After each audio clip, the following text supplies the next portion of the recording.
मैं आप सबसे अलग नहीं हूं। मैं आप में ही अपना परिवार देखता हूं। इसलिए जब मुझे विपक्ष के लोग गाली देते हैं, जब ये लोग कहते हैं कि मोदी का कोई परिवार नहीं है, तो मुझे सबसे पहले आपकी ही याद आती है। जिसके पास आप जैसे भाई बहन हैं, उसे कोई कैसे कह सकता है कि उसका कोई परिवार नहीं है। मेरे पास तो आप सबके रूप में करोड़ों दलितों, वंचितों और देशवासियों का परिवार है। मैं खुद को भाग्यशाली मानता हूं जब आप कहते हैं कि मैं हूं मोदी का परिवार। साथियों, हमने 2047 तक भारत को विकसित राष्ट्र बनाने का जो संकल्प किया है, लक्ष्य रखा है, और जो वर्ग दशकों तक वंचित रहा, उसके विकास के बिना भारत विकसित नहीं हो सकता।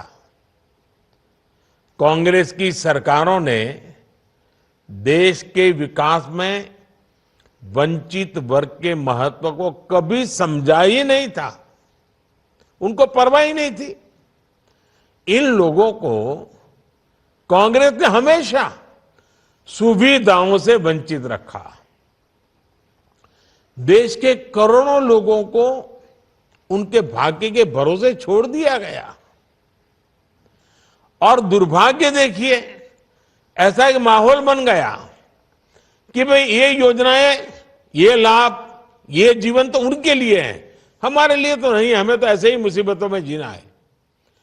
ये मानसिकता बन गई और इसके कारण सरकारों के खिलाफ शिकायत भी नहीं रही।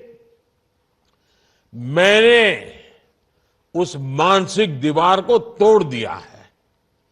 अगर आज अच्छे घरों में गैस का चूल्हा होगा, तो वंचित के घरे में भी गैस का चूल्हा होगा।